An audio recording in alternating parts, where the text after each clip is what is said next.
శ్రోతలకు నమస్కారం. క్రికెట్ నగరానికి స్వాగతం, సుస్వాగతం. అయితే మీరు గత 10-15 రోజులుగా మా ఐపీఎల్ ప్రివ్యూ ఎపిసోడ్లు వింటూనే ఉన్నారు.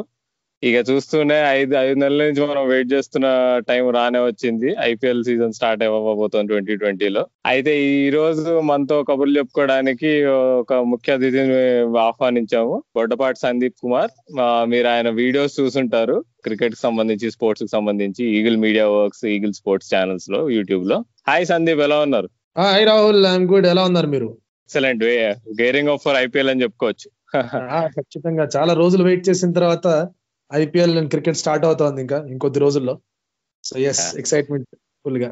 అయితే సందీప్ గారు, మీరు అసలు ఫస్ట్ టైం ఈ eagle media works, eagle sports తో మీ అసోసియేషన్ ఏంటి? అసలు ఎలా స్టార్ట్ చేశారు మీరు? ఈ వీడియోస్ తీయడం అనే ఐడియా ఎలా వచ్చింది అసలు? వాట్ వాజ్ ది జెనసిస్ అసలు? నేను 2016 లో నేను జీ తెలుగులో జాయిన్ అయ్యాను. జీ తెలుగులో జాయిన్ ముందు నేను సింబాసిస్ లో మీడియా కమ్యూనికేషన్ ఎంబీఏ చేసిన తర్వాత ముంబైలో కొన్ని రోజులు పనిచేసి 2016 లో జీ తెలుగుకి ట్రాన్స్ఫర్ అయ్యి హైదరాబాద్కి వచ్చాను.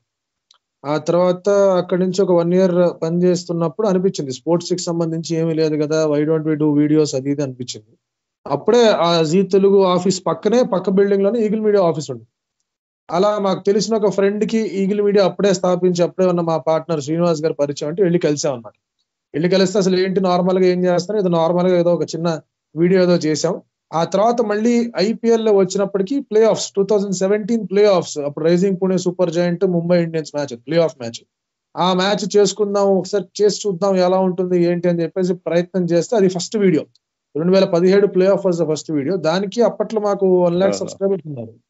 1 lakh సబ్స్క్రైబర్స్ ఉన్నప్పుడే మనకి ఒక 45,000 వ్యూస్ వచ్చాయి ఆ వీడియోకి. ఆ తర్వాత ఫైనల్స్ గురించి చేసినప్పుడు సబ్స్క్రైబర్స్ కన్నా ఎక్కువ వీడియో వ్యూస్ రావడం అండ్ చాలా మంచి రెస్పాన్స్ రావడంతో సరే ఇదేదో ఉంది, క్రికెట్ ని మనం కంటిన్యూ చేయాలని చెప్పేసి 2017 ఆ టైం నుంచి కంటిన్యూ చేస్తూనే వచ్చాం. సో ఇండియా ఆడిన ప్రతి మ్యాచ్ కానివ్వండి, క్రికెట్ కే లిమిట్ అవ్వలేదు, బ్యాడ్మింటన్ అండ్ అలాగే టెన్నిస్ కి, వాలీబాల్ కి, వాటన్నిటి కూడా వెళ్తూ వచ్చాం. సో అప్పటి నుంచి జరుగుతున్న ప్రతి మ్యాచ్ కవర్ చేసుకుంటూ తీసుకొస్తూ వచ్చాం అనమాట. మీరు క్రికెటే కాకుండా చాలా చిన్న స్పోర్ట్స్ కూడా చాలా కవర్ చేస్తుంటారు. ఎస్పెషల్లీ బ్లైండ్ క్రికెట్ గురించి కూడా మీరు వీడియోస్ తీసారు, చాలా నచ్చినాయి. అప్పుడు ఒకసారి చూసాం మేము. టోర్నమెంట్ కూడా వెళ్ళాం, బ్లైండ్ క్రికెట్ టోర్నమెంట్ కూడా వెళ్ళాం అప్పుడు. అది ఏంటి, ఇట్లా వాలీబాల్, బాస్కెట్ బాల్ కూడా మీరు చేసినట్టు గుర్తు నాకు, వీడియోస్ చూసాను. Badminton, volleyball, football, basket ball NBA వచ్చినప్పుడు ఇండియాలో అప్పుడు చిన్న ఓపెనింగ్ వచ్చినప్పుడు ఎన్బిఏ గురించి చేసాం అనమాట. ఓకే. అయితే మీ ఫేవరెట్ ఒక 2 వీడియోలు ఏంటంటే, అసలు బాగా మంచి రెస్పాన్స్ వచ్చింది, బాగా చాలా కొత్త టాపిక్ గురించి ట్యాకిల్ చేసామని చెప్పి అనిపించిన వీడియోస్ ఏమనిపించాయి? నేను అప్పుడు ఇక్కడ ఐపీఎల్ బిజినెస్ గురించి చేశా, అంటే ఫ్రాంచైజీలకి అండ్ ఐపీఎల్ గవర్నింగ్ కౌన్సిల్స్ కి, బీసీసీఐ కి అసలు మనీ ఫ్లో అనేది ఎలా ఉంటుంది, స్పాన్సర్స్ అనే వాళ్ళు ఎలా వస్తారు, టీమ్స్ కి డబ్బులు ఎలా వస్తాయి, అసలు how is this the cash rich league, అంటే డబ్బుల ఫ్లో ఎలా ఉంటుందని చెప్పేసి. ఇంత ఖర్చు పెడుతున్నారు కదా ఒక్కొక్క ప్లేయర్ మీద, 15 కోట్లు, 11 కోట్లు, 7 కోట్లు మొత్తం అంతా కూడా. సో వీళ్ళకి నిజంగానే డబ్బులు వస్తాయి రావా అని చెప్పేసి ఒక అనాలిసిస్ చేశాను, ఒక వీడియో 2018లో. దానికి మంచి వ్యూస్ వచ్చాయి దానికి, అసలు how IPL teams make money అని చెప్పేసి, బిజినెస్ ఆఫ్ ఐపీఎల్ అని చెప్పేసి చేశాను అనమాట. దానికి బాగా మంచి వ్యూస్ వచ్చాయి. ఇంకోటి, ధోని క్యాప్టెన్సీ వదిలేసిన తర్వాత ఒక వీడియో చేశాను, అంటే what will be MSD's role after he has given up his captaincy, అంటే క్యాప్టెన్సీ వదిలిన తర్వాత ఎలా ఉండబోతోంది అని చెప్పేసి. అది కూడా మంచి వ్యూస్ వచ్చాయి, వాటికి రెస్పాన్స్ కూడా బాగుంది. ఐపీఎల్ టీమ్స్ వీడియో నాకు గుర్తు బాగా, నేను చూసాను. అదే బాలే అనుకున్నారే, he's doing something somebody else is not doing కదా. అసలు మీరు స్టార్ట్ చేయక ముందేమన్నా అసలు యూట్యూబ్ స్పేస్ లో ఏమన్నా ఉండేనా, వేరే ఛానల్స్ గానీ, వేరే కంటెంట్ గానీ? స్పోర్ట్స్ కి సంబంధించి ఇట్లా అనాలిసిస్ చేసుకుంటూ మాట్లాడే కంటెంట్ ఏది రాలేదు. సో మనదే ఈగిల్ మీడియా ద్వారానే ఫస్ట్ టైం ఇలా స్పోర్ట్స్ అనాలిసిస్ పరంగా వీడియో వచ్చింది. టీవీ ఛానల్స్ చేసేవాళ్ళు, అంటే మనకన్నా క్రీడా పత్రికలు టీవీ ఛానల్స్ లో వచ్చేది, కానీ డిజిటల్ స్పేస్ లో యూట్యూబ్ లో, ఫేస్బుక్ లో, ఇన్స్టాల్ ఇంకెవరు రాలేదు. That's really good to know. Pioneer అన్నమాట మీరు. రకంగా అది కుదిరింది అలా.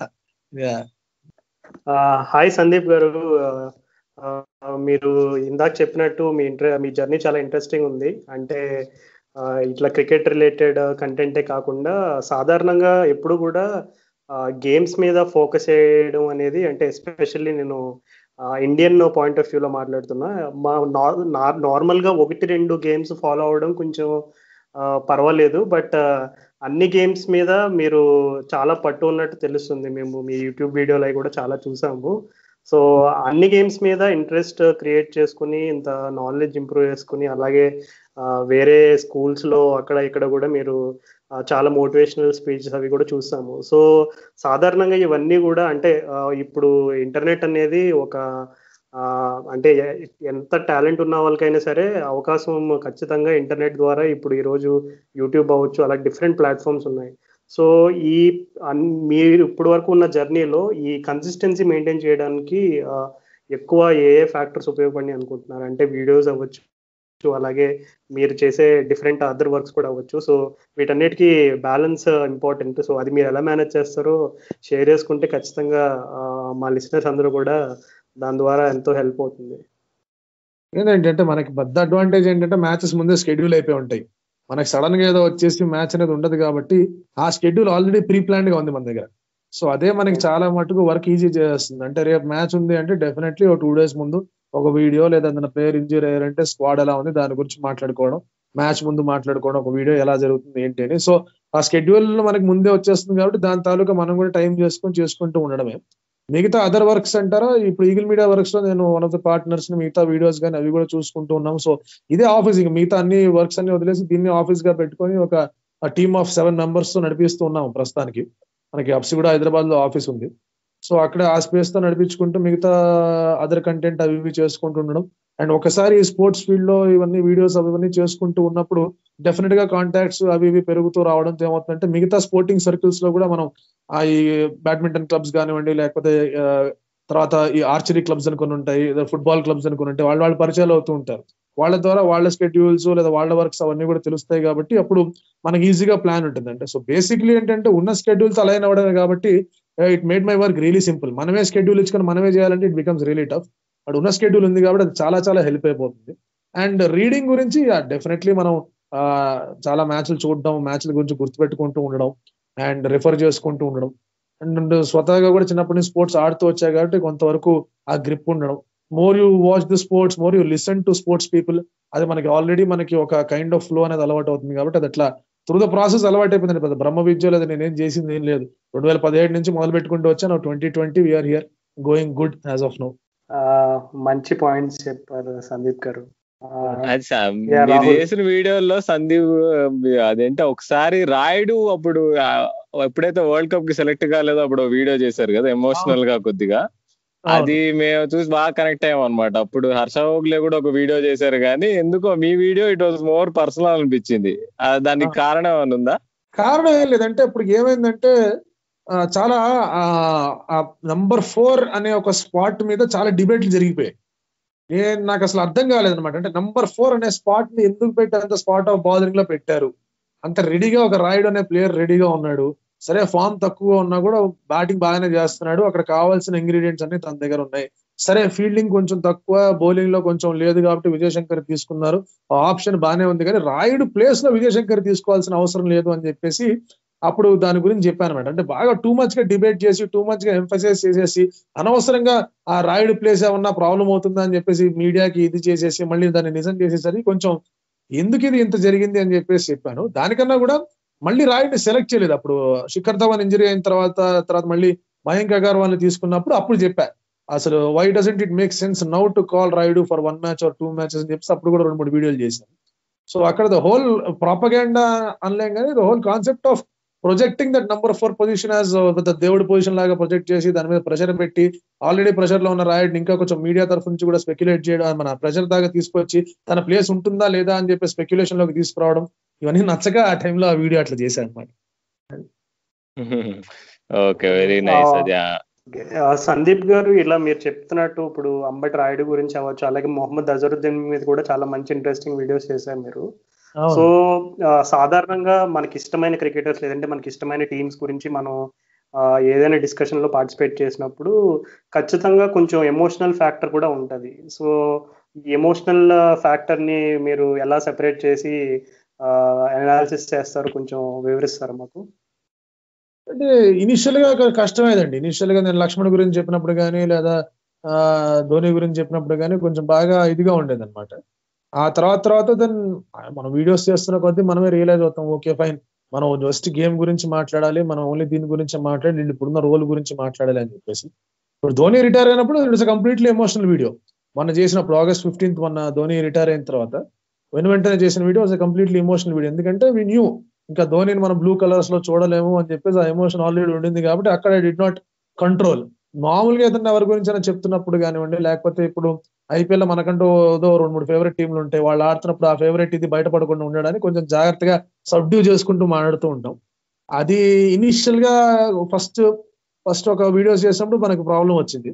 ఆ తర్వాత ఏమైందంటే నాకు బాగా అడ్వాంటేజ్ ఏమైందంటే ఇండియా వర్సెస్ ఎవరైనా చేస్తున్నప్పుడు నువ్వు అవుట్ రైట్ గా ఇండియాకి సపోర్ట్ చేస్తాం స్టార్టింగ్ ఫేజెస్ లో. అంటే అప్పుడు ఎవరు మన నేమ్ అనరు, కంటెస్ట్ మన కామెంట్స్ లో కూడా ఇందులో కూడా ఎక్కడ ఏం ప్రాబ్లం రాదనమాట. సో అవుట్ రైట్ గా ఇండియాకి సపోర్ట్ చేస్తూ మెల్లిమెల్లిగా తగ్గించుకుంటూ వచ్చినప్పుడు అది హెల్ప్ అయింది న్యూట్రల్ స్టాన్స్ మెయింటైన్ చేసుకుంటూ రావడానికి. అంటే ఫస్ట్ బాగా అవుట్ రైట్ గా ఇండియన్ సపోర్ట్ చేయడం, ఆ తర్వాత బ్యాలెన్స్ తీసుకుంటూ రావడం, ఆ తర్వాత కంప్లీట్ గా బ్యాలెన్స్ గా ఒక న్యూట్రల్ పాయింట్ ఆఫ్ వ్యూ లో అనాలిసిస్ చెప్పడం అనేది ఇండియా మ్యాచెస్ ద్వారా బాగా హెల్ప్ అయింది. అండ్ అదే సేమ్ లాజిక్ ని ఇప్పుడు మిగతా ప్లేయర్స్ విషయంలో కానీ ఇది అట్లా ఫ్రాంచైజీ విషయంలో కానీ అప్లై చేసుకుంటూ వస్తున్నారు. నైస్ చాలా మంచి పాయింట్ చెప్పారు. అదే మీరు ఈ టీమ్ అనాలిసిస్ అంటే క్రికెట్ ఒక్కటే కాకుండా వేరే గేమ్స్ మీద కూడా చాలా ఫోకస్డ్ గా చాలా కంటెంట్ చూసాం మేము. సో ఐ మీన్ సాధారణంగా నేనైతే ఎక్కువ క్రికెట్ బాగా డీప్ గా ఫాలో అవుతాను, అది నా ప్రొఫెషన్ కూడా క్రికెట్ కామెంటరీ. సో అది కాకుండా టెన్నిస్ ని కొంచెం బాగా ఫాలో అవుతా.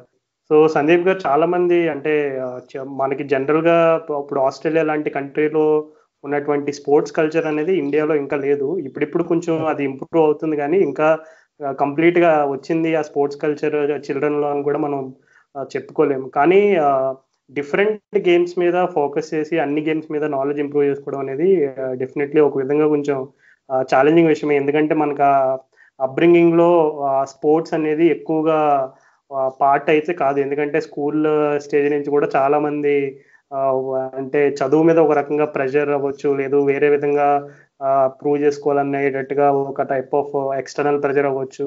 బట్ స్పోర్ట్స్ గా మనం చూసుకుంటే స్పోర్ట్స్ లో కూడా చాలా మంచి కెరీర్స్ ఉన్నాయి, నెంబర్ ఆఫ్ కెరీర్స్ ఉన్నాయి.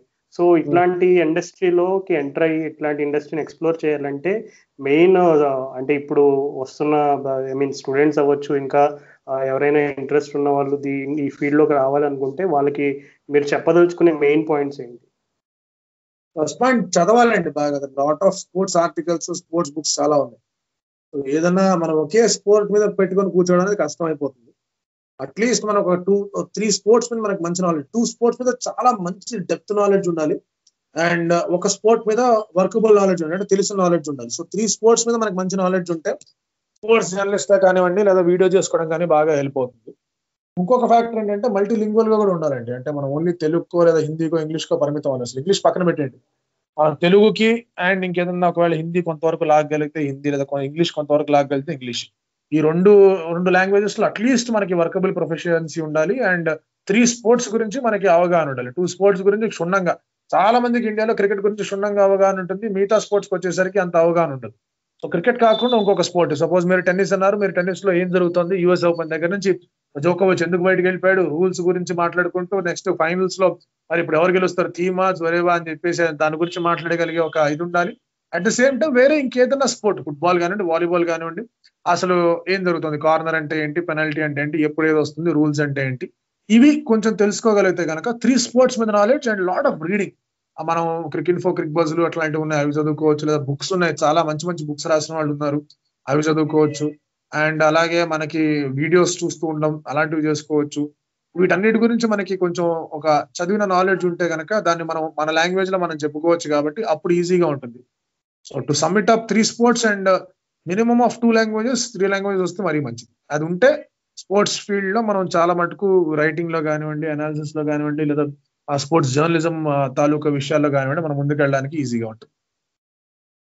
చాలా మంచి పాయింట్ చెప్పారు సందీప్ గారు. అన్నిటికంటే మీరు ఫస్ట్ మెన్షన్ చేసినట్టు రీడింగ్ అనేది చాలా ఇంపార్టెంట్, ఇది మీరు కూడా ఒప్పుకుంటారు. సో డెఫినెట్లీ లిసనర్స్ అందరికీ కూడా సందీప్ గారు చెప్పిన అనాలిసిస్ ని ఒక చిన్న స్టేట్మెంట్ లో చెప్పాలంటే ఏ స్పోర్ట్స్ నైనా బాగా మీరు కంప్లీట్ గా దానిపైన గ్రిప్ తెచ్చుకోవాలంటే, నాలెడ్జ్ పెంచుకోవాలంటే there is no other shortcut but reading. Okay, అయితే మూవింగ్ ఆన్, ఇక ఐపీఎల్ గురించి మాట్లాడుకుందామా? షూర్, తప్పకుండా. సో సందీప్, అసలు ఐపీఎల్ 12 ఏళ్ళు 13 ఏళ్ల ముందు స్టార్ట్ అయినప్పుడు అసలు మీరు ఎక్కడున్నారు, ఏం చేస్తున్నారు అసలు? అప్పుడే ఇప్పుడు 2007లో ఆక్షన్లు అవి హడావిడి జరిగాయి. 2008 ఇంకా చదువుకుంటూనే ఉన్నాం. ఇంకా 2008 నుంచి ఐపీఎల్ ఫాలో అవుతున్నాం, జరుగుతూనే వచ్చింది. స్టూడెంట్ లైఫ్, అప్పుడు మెల్లిగా ఇంజనీరింగ్ లో అప్పుడప్పుడే జాయిన్ అవడం, హడావిడి చేసుకోవడం. ఐపీఎల్ ఆప్షన్ జరిగినప్పుడు ఇంటర్ సెకండ్ ఇయర్ లో ఉండడం, ఐపీఎల్ స్టార్ట్ అయిన దగ్గర నుంచి ఇంజనీరింగ్ లో ఉండడం, ఆ తర్వాత అక్కడి నుంచి మళ్ళీ మెల్లిగా ముందుకు వెళ్తూ రావడం అనేది చూస్తూ వచ్చాం. ఆ రోజుల్లో అసలు ఈ 6 కోట్లు ఏంటి, 7 కోట్లు ఏంటి, ఈ ఆక్షన్లు ఏంటి, కొనుగోలు ఏంటి అర్థం కాలేదన్నమాట. అప్పట్లో కూడా ఫేవరెట్స్ ఉండేవాళ్ళు. అప్పుడు కుర్రతనం, చిన్న వయసు. ఇప్పుడు కుర్ర వయసులో అండి, అప్పుడు చిన్న వయసు. అప్పుడేమో కూర్చొని ధోని 6 కోట్లు 7 కోట్లు, అక్కడ సెహ్వాగ్ 4 కోట్లే, తెండూల్కర్ 4 కోట్లు, మా యువరాజ్ ఇంత, మా లక్ష్మణ్ ఇంత, మా గిల్క్రిస్ట్ ఇంత, ఇలాంటి మాటలు మాట్లాడుకోవడం. For the first time Hyderabad Kolkata అంటే హైదరాబాద్ వాళ్ళం మేము మా మ్యాచ్ అని చెప్పి చెప్పుకోవడం. షారూఖ్ ఖాన్ వచ్చాడు తెలుసా అని చెప్పి వాళ్ళంటే ఇక్కడ ఇంకేదో మాట్లాడుకుంటున్నాం. సో అంతా కూడా చాలా ఫన్నీగా జరిగింది. 2007 ఎండింగ్ లో, 2008 స్టార్టింగ్ లో ఐపీఎల్ అప్పుడు చాలా ఫన్నీగా జరిగింది. అసలు ఏం జరిగిందో కూడా అర్థం కాలేదు. ఆ ఉప్పల్ స్టేడియంలో అప్పుడు పెద్ద బిలీఫ్ ఉండేది, ఏ ఇండియా ఆడిన మ్యాచ్ కానీ, హోమ్ టీమ్ ఆడిన ఏ మ్యాచ్ కూడా ఓడిపోతున్నారు, ఉప్పల్ స్టేడియం అచ్చిరాని స్టేడియం, దానికి ఏదో చేయాలి అని చెప్పేసి ఏవేవో మాటలుండేవి ఆ టైంలో. చాలా చాలా ఫన్నీగా ఉంటుంది వెనక్కి చూసుకుంటే ఇప్పుడు. నాది కూడా ఆల్మోస్ట్ సందీప్ గారికి కొంచెం సిమిలర్ గానే ఉంటాయి. ఎందుకంటే ఆ టైంలో అంతా కూడా ఎప్పుడు మనం స్కూల్ స్టేజ్ లో కానీ, కాలేజ్ టైంలో కూడా ఉన్నప్పుడు ఇండియాలో బేసిక్ గా క్రికెట్ అంటే ఒక రిలీజన్ లాంటిది. సో క్రికెట్ ని తప్పించుకోవడం అనేది ఖచ్చితంగా ఎవరి వల్ల సాధ్యం కాని విషయం అది. సో ఆ ఏజ్ గ్రూప్ లో అంతా కూడా ఫ్యాన్ వార్స్ ఎక్కువ అనమాట. అంటే నాకు యువరాజ్ ఇష్టం అంటే వేరే వాళ్ళకి షేవాగ్ ఇష్టం, లేదంటే సచిన్ ఇష్టం, ఇట్లా ఈ టైప్ ఆఫ్ విషయాల మీద ఎక్కువ ఫోకస్డ్ గా ఉండేవాళ్ళం. కానీ ఓవరాల్ గా గేమ్ విషయంలో ఇప్పుడు ఇందాక సందీప్ గారు చెప్పినట్టు, అంటే ఈ మనీ అనేది అసలు ఎలా ఫ్లో అవుతుంది, నెక్స్ట్ ఈ టీమ్ ఆప్షన్స్ అన్ని కూడా ఎలా ఉంటాయి, స్ట్రాటజీస్, దీని గురించి మనకి అప్పట్లో డెఫినెట్లీ అంత అవగాహన అయితే లేదు. కానీ ఎప్పుడు అంటే యువరాజ్ సింగ్ నాకు బాగా ఇష్టం కాబట్టి ఎప్పుడెప్పుడు కింగ్స్ 11 పంజాబ్ మ్యాచ్ ఆడతారని ఎదురు చూసేవాడిని ఆ టైంలో నేను. సో ఆ లిమిటెడ్ ఛాన్సెస్ ఉండేది టీవీ చూడడానికి. అప్పట్లో హాస్టల్లో ఉండేవాడిని ఇంటర్లో. సో తర్వాత కూడా అంటే వేరే వర్క్ వల్ల, లేదంటే ఆ విషయం వల్ల ఈ విషయం వల్ల ఏ మ్యాచ్ అన్నా మిస్ అయ్యేవాడిని. కానీ యువరాజ్ సింగ్ ఉన్న మ్యాచ్ అయితే అసలు ఎట్టి పరిస్థితుల్లో మిస్ అయ్యేవాడిని కాదు. సో ఐపీఎల్ అలా స్టార్ట్ అయ్యి తర్వాత ఐ థింక్ 2011 2012 ఆ సీజన్ కి కొంచెం ప్రతి మ్యాచ్ చూడడం స్టార్ట్ చేసి మ్యాచ్ లో ఎంజాయ్ చేయడం గ్రాడ్యువల్ గా నేర్చుకున్నా. బట్ ఆ టైంలో మాత్రం ఫోకస్ ఓన్లీ మనకి ఇష్టమైన ప్లేయర్ మీదే ఉండేది. సో అలా ఉండేది నా మెమరీస్ వచ్చి. And what about you Rahul, నీ మెమరీస్ చెప్తావా, ఐపీఎల్ స్టార్టింగ్ మెమరీస్? నాకు గుర్తున్నంత వరకు ఐపీఎల్ అన్నామంటే 2008 అంటే అప్పుడే నా 10వ క్లాస్ అయిపోయింది. ఇట్లా ఫస్ట్ మ్యాచ్ అన్నట్టు ఆడుతుండే. అప్పుడు హైదరాబాద్ వాళ్ళకి తెలుసుంటుంది, ప్రతి 10వ క్లాస్ అయిపోయిన వాడు రామయ్య ఎగ్జామ్ కోసం ప్రిపేర్ అవుతాడు. నెల రోజులు ప్రిపేర్ అయ్యి ఎగ్జామ్ రాస్తారు అనమాట. ఇంటర్మీడియట్ అడ్మిషన్స్ కన్నట్టు కోచింగ్ సెంటర్. హైదరాబాద్ వాళ్ళకి ఇది బాగా తెలుసు. అయితే దానికి ప్రిపేర్ అవుతున్న టైంలో ఐపీఎల్ ఫస్ట్ మ్యాచ్ అనమాట. అప్పుడు ఇట్లా బ్రెండన్ మక్కలం 158 కొట్టడం చూస్తాను, మైండ్ పోయింది అసలు. ఏది కొట్టడం ఏంది, అరుస్తుంటే మా అమ్మ వీళ్ళందరూ చూసి ఏంది అరుస్తున్నావు ఏంటి అసలు, ఇట్లా ఏంది ఇది అసలు, ఎప్పుడు చూసే క్రికెట్ కదా అని మాట్లాడారు. అప్పుడు బేసిక్ గా అదే దట్ సమ్స్ అప్ ఐపీఎల్ అనిపిస్తుంది. అంటే ఎప్పుడు మనం ముందు చూసుకున్నంత క్రికెట్ వేరు, తర్వాత అయింది వేరు అసలు. కానీ ఒకటి సందీప్ భయ్య, ఇప్పుడు తర్వాత ఒకసారి ప్రోగ్రెస్ అయిన తర్వాత ఐపీఎల్ నీకు చూస్తే మొదట్లో ఉండే ఐపీఎల్ వేరు, ఇప్పుడున్న ఐపీఎల్ వేరు. టీమ్స్ ఆడుతున్న ప్రొఫెషనలిజం గానీ, ఇంకా టీమ్ టాక్టిక్స్ గానీ, ఏదైనా కానీ చాలా మారిపోయినాయి. వాటి గురించి మీరు ఏం చెప్తారు? ఖచ్చితంగా అప్పుడు స్టార్ట్ అయినప్పుడు మీరు చెప్పినట్టుగానే బ్రెండన్ మెక్కలం ఫస్ట్ మ్యాచ్ లో అంత కొట్టేసరికి ఒక్కడికి ఫ్యూజులు దొబ్బాయి. ఏంది ఇది 20 ఓవర్స్ అంటే 120 బాల్స్, 160 170 స్కోర్లు, టీం మొత్తం కొడుతుంది అనుకుంటే ఒక ప్లేయర్ వచ్చి ఇట్లా ఆడుతున్నాడు ఏంటి, అసలు స్ట్రాటజీలు ఎలా ఉంటే తెలియదు.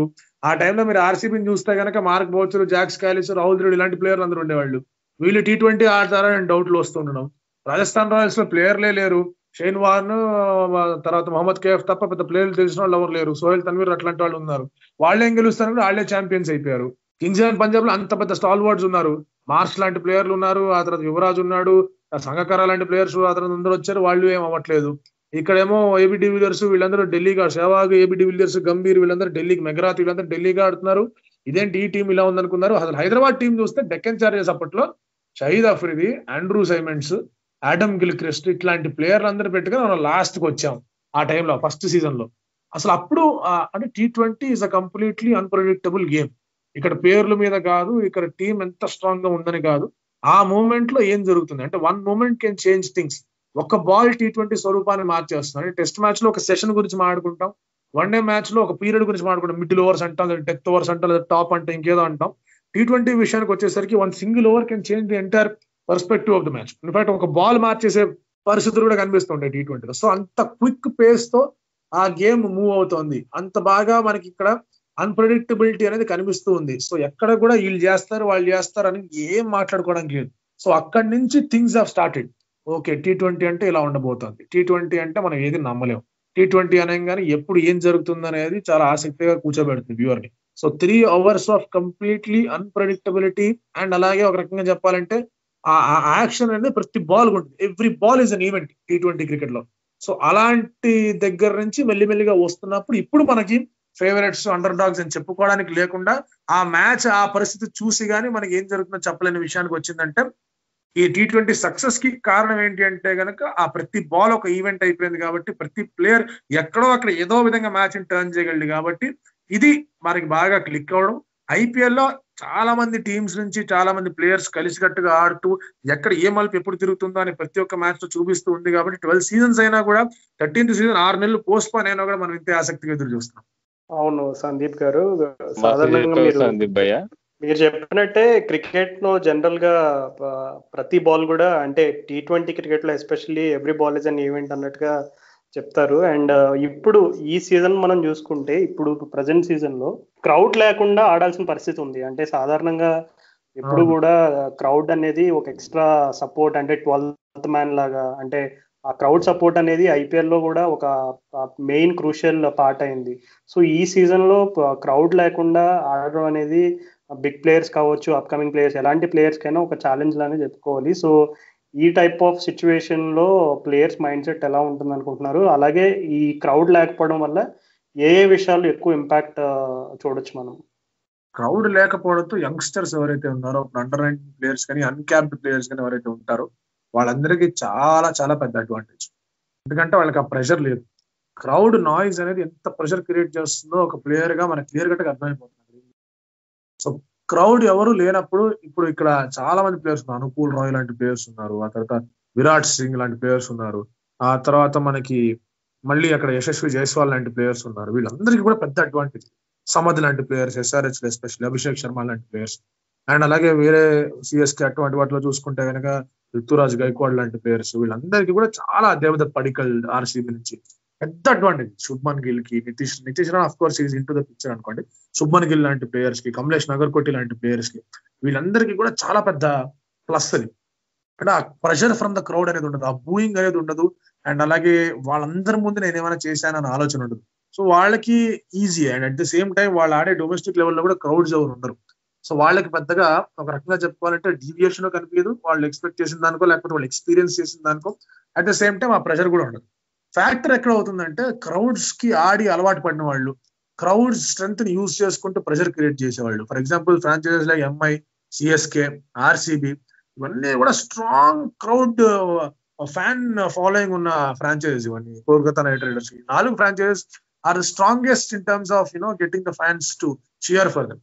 సో ఇలాంటి ఫ్యాన్స్, ఇలాంటి వాళ్ళు ఉన్నప్పుడు వాళ్ళకి కొంచెం ఇబ్బంది అవుతుంది, especially the crowd is not behind them, ఇదేంటి అని చెప్పేసి వాళ్ళకి ఇబ్బంది అవుతుంది. But at the same time వాళ్ళందరికీ కూడా they are far into this business కాబట్టి, బిజినెస్ అంటే far into this zone of playing cricket, and ఎవరన్నా ఉంటేనే ఎవరన్నా లేకపోతే వస్తారు లేదు అనేది ఉండదు కాబట్టి ఆ ఒక చిన్న చేంజ్ అనేది చాలా క్విక్ గానే వాళ్ళు అడాప్ట్ అయిపోతారని చెప్పేసి నేను అనుకుంటున్నాను. But at the same time youngsters కి ఎక్స్పెరిమెంట్ చేయడానికి, వాళ్ళకి ఛాన్స్ ఇవ్వడానికి I think this is the best face for all the franchise in IPL. అసలు క్రౌడ్ రోల్ ఎవరికి హెల్ప్ అవుతుంది అంటే ఫస్ట్ ప్లేయర్ విరాట్ కోహ్లీ పేరు చెప్పుకోవాలి మనం. అసలు తను మనం చాలా ఫేమస్ గా అసలు పోయిన సంవత్సరం చూసాం అసలు క్రౌడ్ తో తను ఇంటరాక్ట్ అవుతూ. విరాట్ కోహ్లీ వేరే లెవెల్లో క్రౌడ్ యూజ్ చేస్తాడు. ఇండియాకి ఆడినప్పుడు కానీ, ఆర్సీబీ ఆడినప్పుడు కానీ ఆ అపోనెంట్ మీద ప్రెషర్ క్రియేట్ చేయడానికి క్రౌడ్ ని రెచ్చగొడతాడు విరాట్ కోహ్లీ. అసలు రెచ్చగొట్టడం, క్రౌడ్ ని సపోర్ట్ గా తెచ్చుకోవడం అంటారు, is master of that game. అలాంటివి ఇప్పుడు అఫ్ కోర్స్ వాళ్ళకి ఎవరికి అలాంటి ఫీలింగ్ ఉండదు కాబట్టి ఈ విల్ ట్రై ఇంకా వేరే మెథడ్స్ అవన్నీ ట్రై చేసుకుంటున్నాడు. సో క్యాప్టెన్స్ గా కూడా లేకపోతే టెక్నీషియన్స్ పరంగా కూడా వాళ్ళకి క్రౌడ్ లేకుండా ఎట్లా హ్యాండిల్ చేయాలనేది కూడా బాగా క్లియర్ గా అర్థమవుతూ ఉంటుంది. అట్ ద సేమ్ టైం ఇప్పుడు కొన్ని ఇన్ఎక్స్పీరియన్స్ క్యాప్టెన్లు ఉంటారు, లేకపోతే టఫ్ సిచ్యువేషన్స్ లో కొంతమంది వస్తారు, ఏం చేయాలో అర్థం కాని పరిస్థితుల్లో కొంతమంది ఉంటారు. సో ఇలాంటి పరిస్థితుల్లో ఫర్ ఎగ్జాంపుల్ కేఎల్ రాహుల్ లాంటి క్యాప్టెన్ ఉన్నాడు, తనకి ఏంటి ఇంత క్రౌడ్ మీద జరిగిపోతుందో నాకేం అర్థం కావట్లేదు అనే ఫ్యాక్టర్ ఉండదు. శ్రేయాస్ అయ్యర్ లాంటి ప్లేయర్ ఉన్నాడు, వాళ్ళందరికీ కూడా క్యాప్టెన్సీ పరంగా కూడా ఇంకో క్లియర్ కట్ జడ్జ్మెంట్ వచ్చే విధంగా ఆ డెసిషన్ మేకింగ్ లో ఆ డిజైన్మెంట్ లో వాళ్ళకు ఉండే ఒక అవకాశం కల్పిస్తుందని చెప్పేసి నా ఒక పర్సనల్ ఫీలింగ్. అఫ్ కోర్స్ అదే ప్లేయర్లు సెంచరీ కొడితే బ్యాట్ చెప్పి థ్యాంక్స్ చెప్పడానికి ప్లేయర్స్ ఎవరు లేరన్న బాధ కూడా ఉంటుంది. ఎవరి కోసం ఆడుతున్నావా అని చెప్పేసి ఒక ఫీలింగ్ కూడా డెవలప్ అవుతుంటుంది మళ్ళీ, nobody is cheering for you. So ఆ ఫ్యాక్టర్ ని అది ఎంతవరకు ఛాంపియన్ ప్లేయర్స్ మీద ఎఫెక్ట్ ఉంటుంది చూపించారు. ఎందుకంటే ఛాంపియన్ ప్లేయర్స్ కి ఆ ఫీలింగ్ అనేది అలవాటు. రాజర్ ఫెడరర్ కూడా చెప్పాడు, it is very difficult for me to play in the centre court without crowds అని చెప్పేసి. ఎందుకంటే ఆ క్రౌడ్ రాజర్ అనడం తనకు అది ఒక రకంగా చెప్పాలంటే ఒక తన పార్ట్ ఆఫ్ దాని ఏమంటారు ప్రాక్టీస్ లో గేమ్ లో అది ఒక భాగం అది. సో అలాంటిది లేనప్పుడు మేజర్ ప్లేయర్స్ కి డెఫినెట్ గా ప్రాబ్లం అవుతుంది. But because they are very అంటే ఏమంటారంటే experience players and excellent players, వాళ్ళు తొందరగానే క్విక్ గానే దీనికి అడాప్ట్ అవుతారని నేను అనుకుంటున్నాను. అసలు ఎవరు డిసప్పాయింట్ అయినా కాకపోయినా అసలు నేను మాత్రం మామూలుగా డిసప్పాయింట్ కాలేదు. ఎందుకంటే నేను గత 5 ఏళ్ళుగా అమెరికాలో ఉన్నా అనమాట. కాబట్టి నేను ఐపీఎల్ మ్యాచ్ల కంటే సిపిఎల్ మ్యాచ్లు ఎక్కువ చూసాను అనమాట. అలా కుదిరింది అనమాట. అలాంటిది ఈ ఏడు నేను ఇండియాకి మూవ్ అయిపోయిన పోయిన తర్వాత, సో ఈ ఏడు ప్రతి ఒక్క ఐపీఎల్ మ్యాచ్ కి పోదాం అని చెప్పి ఇట్లా కట్టకట్టుకొని రెడీ ఉంటే అంతా నాశనం అయిపోయింది. ఇంకొక 6 నెలలు మళ్ళీ ఇంకొక 6-7 నెలలు ఇంకొక ఐపీఎల్ ఉంది, అప్పుడు అందరం కలిసిపోదాం, అందరం కలిసి అక్కడ ఎంజాయ్ చేద్దాం. అప్పుడు ఈ ఐపీఎల్ ఇంక తప్పదు, పరిస్థితులు అలా వచ్చేసాయి. అసలు ఐపీఎల్ జరగదు అనుకునే టైంలో మనకి ఏదో రకంగా మంచి న్యూస్ అనేది రావడం అనేది ఇంకా అందులోనే మనం సర్దుకోవాలనిపిస్తుంది ఇప్పుడున్న పరిస్థితుల్లో.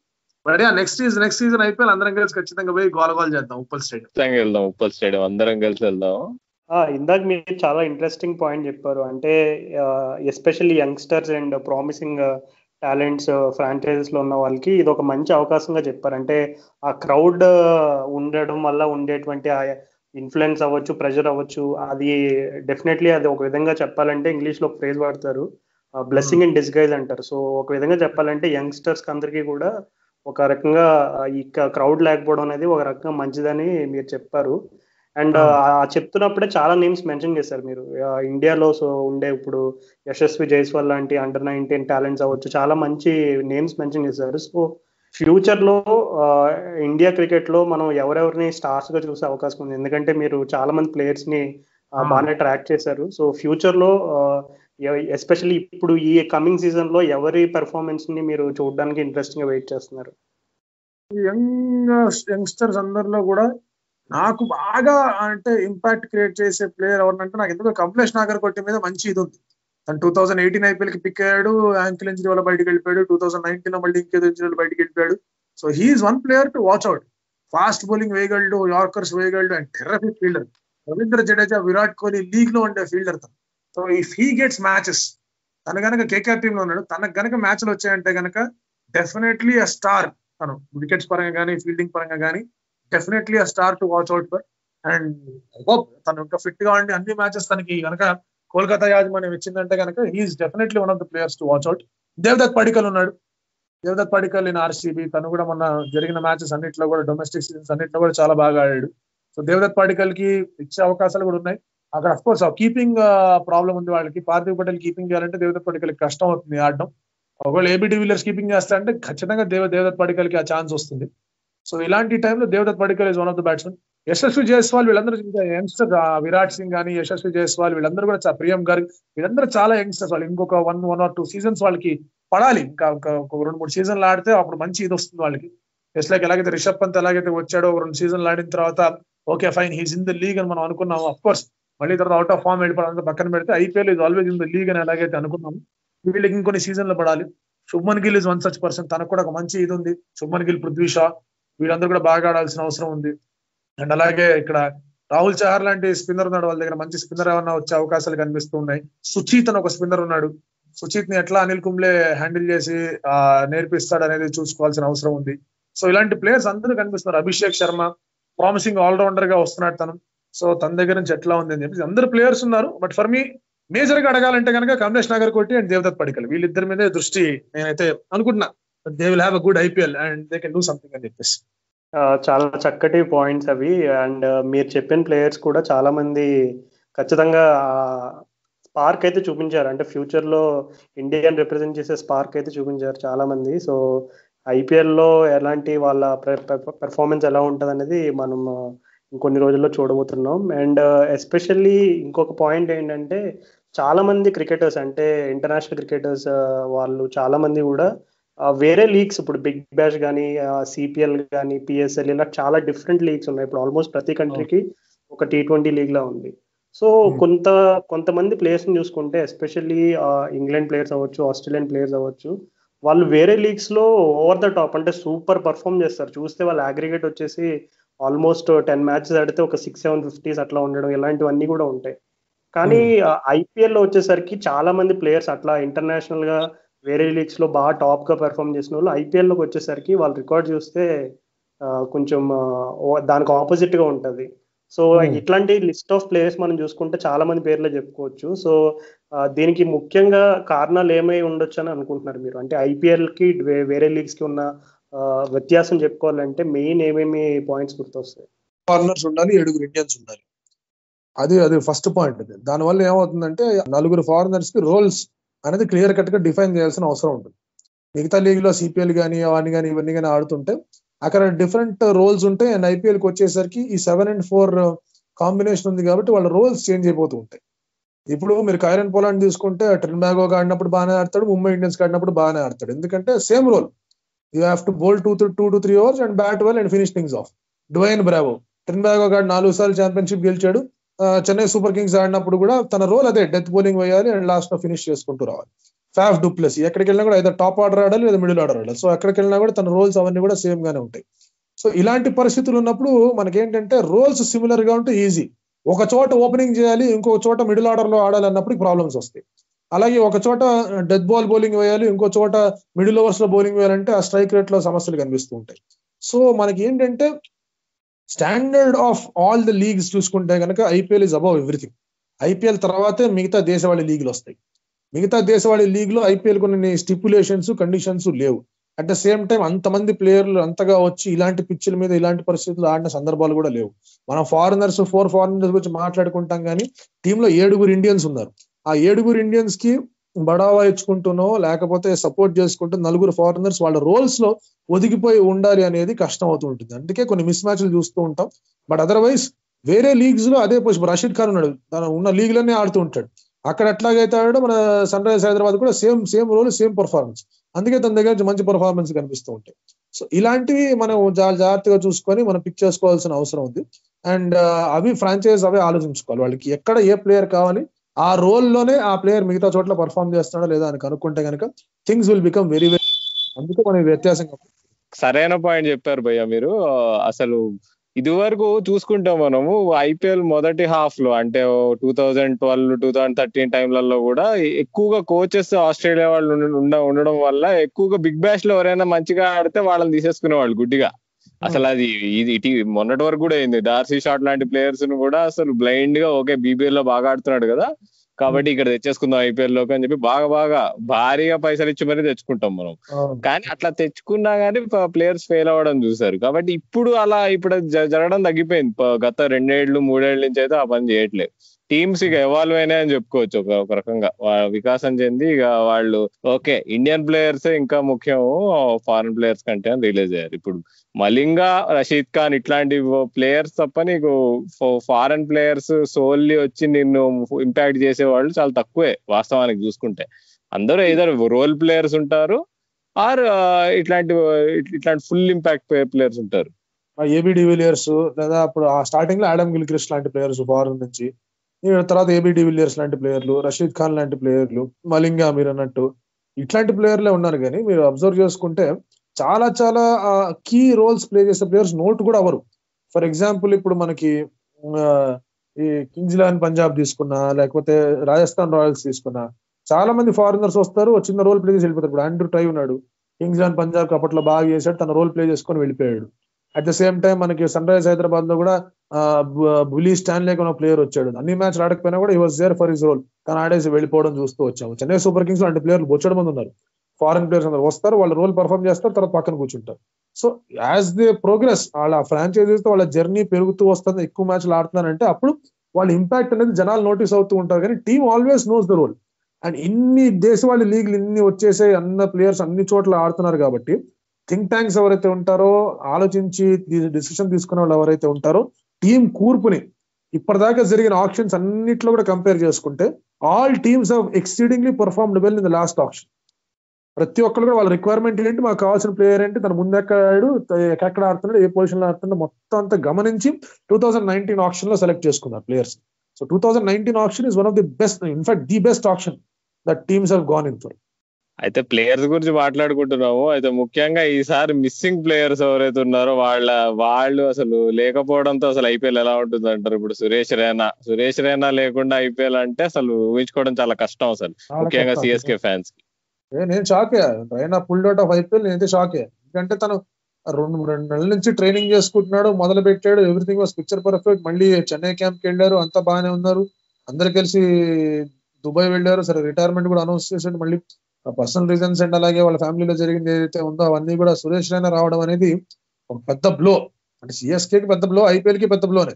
ఐపీఎల్ స్టార్ట్ అయిన దగ్గర నుంచి ఇప్పటిదాకా సురేష్ రైనా ఏ మ్యాచ్ మిస్ కాలేదు, ఒక మ్యాచ్ 2 మ్యాచ్ మిస్ అయ్యేది ఇంజరీ వల్ల.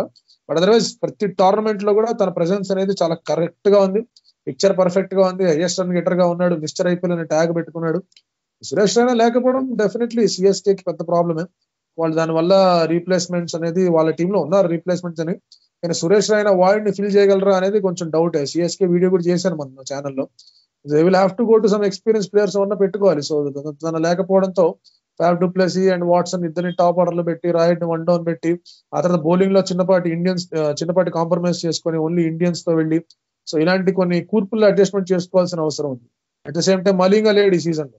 మలింగా లేనప్పుడల్లా కూడా Mumbai Indians 5th position 6th position లోనే ఉంది, కానీ ఎప్పుడు కూడా ప్లే ఆఫ్స్ రీచ్ అవ్వలేదు. సో మలింగా లేకుండా వాళ్ళ దగ్గర అఫ్ కోర్స్ ట్రెంట్ బోల్ట్ ఉన్నాడు, మెక్లెనగన్ ఉన్నాడు, ప్యాటిన్సన్ ఉన్నాడు, వీళ్ళందరూ రీప్లేస్మెంట్స్ ఉన్నా కూడా మలింగాస్ ఇంపాక్ట్ ఇన్ ముంబై ఇండియన్స్ చూసుకుంటే వేరే లెవెల్లో ఉంది. హర్భజన్ సింగ్ లేడు. యూఏఈ వికెట్స్ లో, స్పిన్ వికెట్స్ లో, స్లో అవుతున్న వికెట్స్ లో ఫింగర్ స్పిన్నర్ రోల్ చాలా important, especially off spinner the. Large wickets, large boundaries ఉంటాయి కాబట్టి హర్భజన్ సింగ్ లేకపోవడం అనేది ఒక పెద్ద లోటు. సో ఇలా చాలా ఇంపార్టెంట్ కీ ప్లేయర్స్ ఎవరైతే స్టార్ట్ నుంచి ఇప్పటిదాకా ఎవరైతే ఉన్నారో వాళ్ళు మిస్ అవడంతో కొంచెం ఏంటబ్బా ఇది అనిపిస్తూ ఉంటుంది.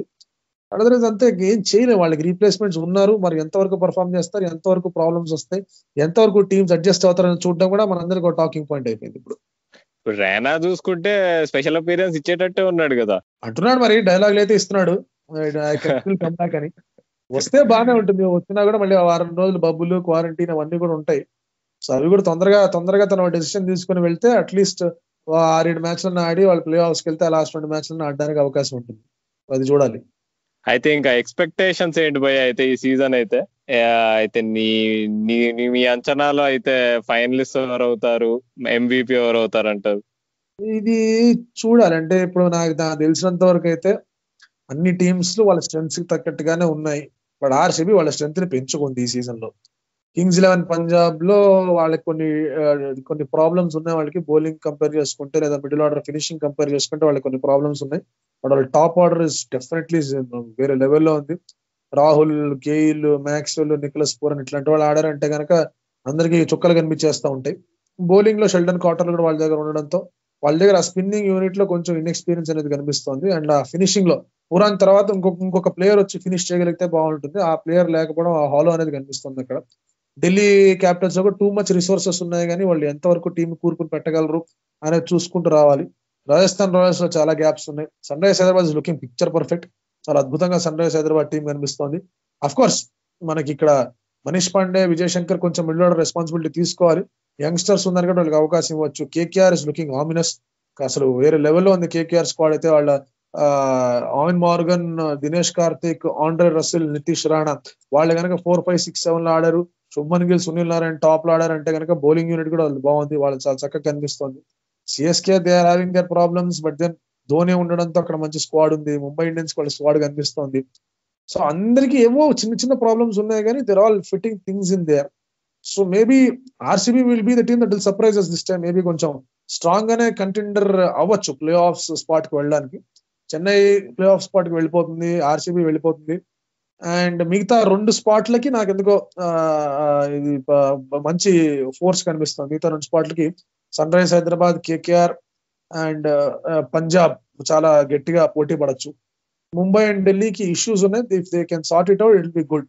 ఎందుకంటే ముంబై దుబాయ్ లో సరిగా ఆడలేదు అండ్ రోహిత్ శర్మ కూడా గత 3 సీజన్లుగా సరిగా పర్ఫామ్ చేయట్లేదు. స్టిల్ 2 ట్రాఫీలు గెలిచినా కూడా 3 సీజన్లుగా సరిగా పర్ఫామ్ చేయట్లేదు. సో వాళ్ళు కనుక బెటర్ గా పర్ఫామ్ చేయగలిగి ఆడారంటే they are in contention. But otherwise నాకెందుకో సంహౌ ఐ ఫీల్, ఎందుకో my mind says RCB will definitely be one of the top contenders this time అనిపిస్తుంది. ఇంట్రెస్టింగ్. రాజు నీ ఎక్స్పెక్టేషన్స్ ఏంటి? సందీప్ గారు చెప్పిన మాట ఆర్సీబీ ఫ్యాన్స్ ఖచ్చితంగా ఒక ఊరట, అంటే చాలా ఎక్సైటింగ్ విషయం అది ఆర్సీబీ ఫ్యాన్స్ అందరికీ కూడా. సేమ్ నేను కూడా ఇందాక సందీప్ గారు చెప్పినట్టు ఆర్సీబీ డెఫినెట్లీ ఈ సీజన్ వాళ్ళు ఆప్షన్ చూసుకున్నా, వాళ్ళ స్ట్రాటజీస్ చూసుకున్నా డెఫినెట్లీ చాలా స్మార్ట్ గా చేశారని చెప్పొచ్చు. సో ఖచ్చితంగా వాళ్ళ టీం అయితే డెఫినెట్లీ టీమ్ బ్యాలెన్స్ అయితే ఇంప్రూవ్ అయింది.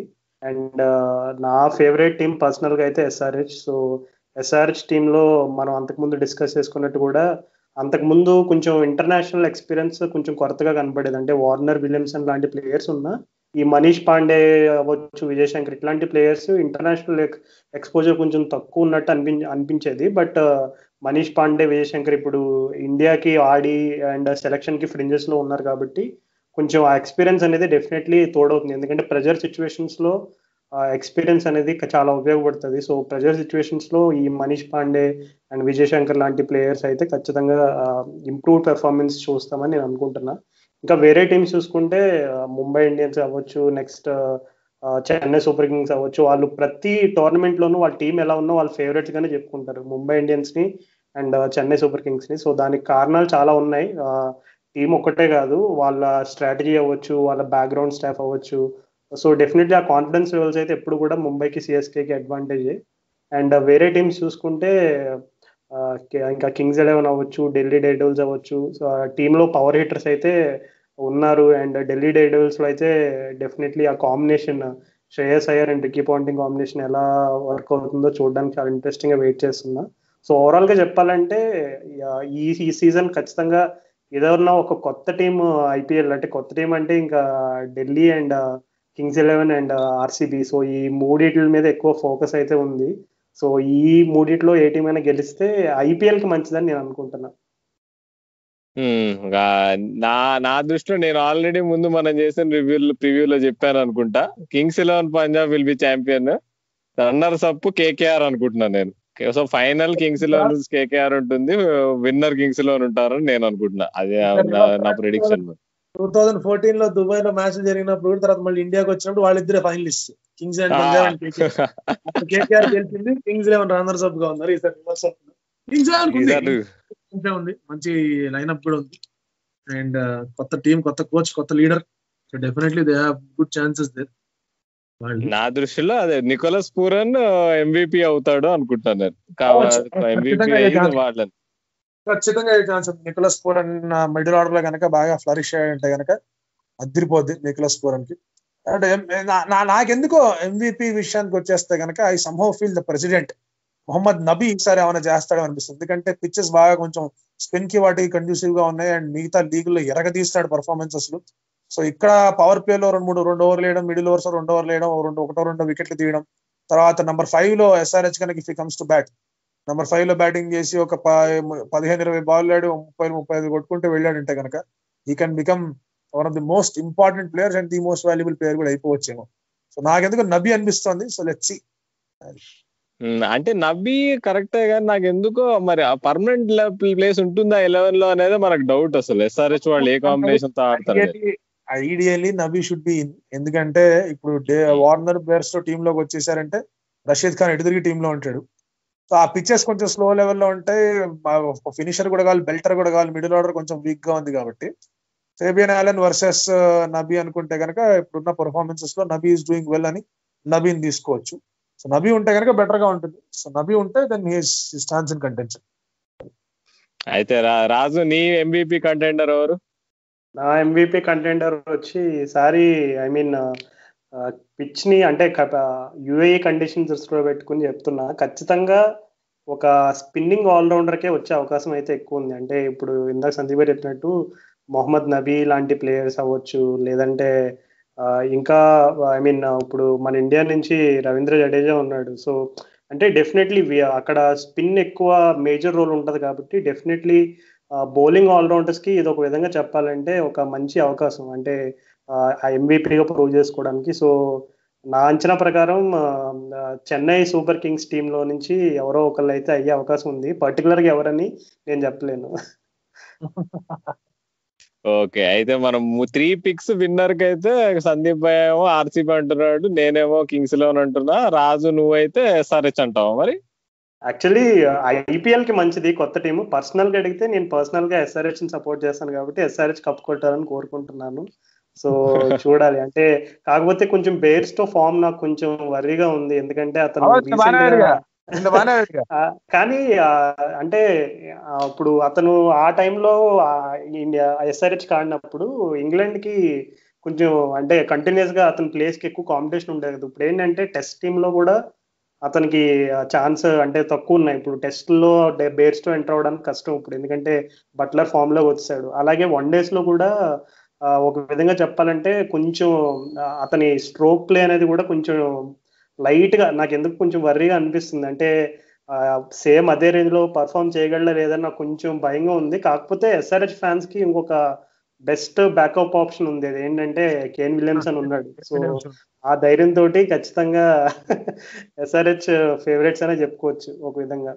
అదైతే ఖచ్చితంగా బేర్స్టో లేకపోతే ఉంది, అసలు విలియమ్సన్ లాంటి అసలు ఏ క్లాస్ బ్యాట్స్మెన్ ఉండగా అసలు అది లగ్జరీ. బ్యాకప్ ఉంది, టాప్ ఆర్డర్ లో మంచి బ్యాకప్ ఉంది. వార్నర్ బేర్స్టో కాకపోతే కేన్ విలియమ్సన్ వస్తాడు, వృద్ధిమాన్ సా కీపింగ్ చేస్తాడు. సో పెద్ద ప్రాబ్లమే లేదు. దాంతో ఇంకొంచెం బ్యాటింగ్ కూడా స్ట్రెంత్ అవుద్ది. వృద్ధిమాన్ సా వార్నర్ ఓపెన్ చేసుకొని Kane Williamson 1 down, Manish Pandey 2 down, ఆ తర్వాత విజయ్ శంకర్ 3 డౌన్, నబీ 4 డౌన్ పెట్టుకుంటే బ్యాటింగ్ ఇంకా కొంచెం బాగా స్ట్రెంత్ అవుతుంది అట్లా అనుకుంటే. లేదంటే చూసుకోవాలి ఎలా ఉంటుందండి. సో బ్యాకప్ అయితే టాప్ ఆర్డర్ కి బాగానే ఉంది కాబట్టి nothing to worry for SRH. Middle order లోనే కొంచెం ఒక ప్లేయర్ వచ్చి కొంచెం బాగా ఆడగలిగితే కనుక ఈజీగా ఉంటుంది. అయితే ఇక చూద్దాం. అయితే ఐపీఎల్ ఇంకో గట్టిగా ఇవాళ మనం రికార్డ్ చేస్తుంది సెప్టెంబర్ 12 కాబట్టి వారం రోజుల్లో చూస్తాం ఐపీఎల్ మొదలవుతుంది. సో ఎంత ఆత్రతగా ఉందంటే మనకి ఆగలేకపోతున్నాను నేనైతే పచ్చిగా చెప్పాలంటే. సందీప్ భయ్య, అయితే ఒకటి మిమ్మల్ని అడగాలి. క్రికెట్ లిటరేచర్ గురించి మీరు ఇందాకే చెప్పారు, స్పోర్ట్స్ బుక్స్ కానీ క్రికెట్ గురించి కానీ బుక్స్ చాలా ఇంపార్టెంట్ చదవడం అని. అయితే లిజనర్స్ కి అసలు మీరు ఒక 2 బుక్స్ మీ ఫేవరెట్ బుక్స్ ఏమైనా సజెస్ట్ చేస్తారా? బుక్స్ కన్నా కూడా ఇప్పుడు మనకి ఇవి వచ్చేసాయి, ఇంటర్నెట్ లో మనకి ఆర్టికల్స్ చాలా వచ్చేసాయి కాబట్టి వాటి గురించే మనం ఫోకస్ చేసుకొని చదువుతున్నా కూడా బాగానే ఉంటుంది. నేనేం చేశానంటే, నేను స్టార్ట్ అయినప్పుడు కొంచెం కామెంటేటర్స్ అనేది ఎలా ఉండాలి, బ్రయన్ జాన్స్టన్ దగ్గర నుంచి ఒక బుక్ ఉంది, అది తెప్పించుకొని చదివాను. కామెంటేటర్స్ రోల్ అని చెప్పేసి బ్రయన్ జాన్స్టన్ బుక్ ఉంది. అండ్ అలాగే కొన్ని స్నిప్పెట్స్ చదివాను. హర్ష భోగ్లే రాసిన అజర్ అని ఒక బుక్ ఉంది, అది 94, 95, 94 కూడా కాదు, 96, 97 రాసినట్టుంది అనుకుంటా ఆ బుక్. అది అజర్ అని ఒక పుస్తకం రాశారు హర్ష భోగ్లే, అది చూస్తూ ఉన్నాను. అట్ ద సేమ్ టైం ఇప్పుడు వాళ్ళు ఏం చేయాలంటే, now there is lot of internet లో ఆర్టికల్స్ కానీ క్రిక్ బజ్ కానీ ఇవన్నీ కూడా వచ్చేసాయి కాబట్టి వాటికి at least if they can listen to, then that is going to be huge plus for them. అది వింటూ ఎలా ఉంటుంది అనేది. అండ్ మిగతా స్పోర్ట్స్ కి సంబంధించి బేర్ ఫుట్స్ టు బూట్స్ అని చెప్పేసి ఫుట్బాల్ కి సంబంధించి ఒక బుక్ ఉంది, ఆ బుక్ కూడా చాలా బాగుంటుంది. తర్వాత ఇన్ఫాక్ట్ మనం ఇంకా చెప్పాలనుకుంటే కనుక బయోగ్రఫీస్ చదువు చాలా మంచిది. ప్లేయింగ్ ఇట్ మై వే చదువుకోవచ్చు, 281 అండ్ బియాండ్ చదువుకోవచ్చు, లక్ష్మణ్ ది సచిన్ ది. తర్వాత టైమ్లెస్ స్టీల్ అని చెప్పి రాహుల్ ద్రావిడ్ ఒక బుక్ ఉంటుంది, రాహుల్ ద్రావిడ్ బయోగ్రఫీ. అది అల్టిమేట్ బుక్స్. ఈ 3 బుక్స్ కనుక చదవగలిగితే, విత్ అజర్ ఫ్రమ్ హర్ష భోగ్లే, ఈ 4 బుక్స్ కనుక చదవగలిగితే కనుక it is going to be huge thing అనమాట. అది బాగుంటుంది. అలాగే సంజయ్ మాంజ్రేకర్ కూడా ఒక పుస్తకం రాశారు, ఇంపర్ఫెక్ట్, దాని గురించి తన గురించి రాశారు. సంజయ్ మాంజ్రేకర్ ఒక పుస్తకం రాశారు, ఐఎమ్ నాట్ ఎ పర్ఫెక్షనిస్ట్ అని చెప్పి స్టార్ట్ అవుతుంది అనమాట. అది కూడా ఈ 4 బుక్లు చదివితే కనుక ఓవర్ పీరియడ్ ఆఫ్ టైం చాలా హెల్ప్ అవుతుంది.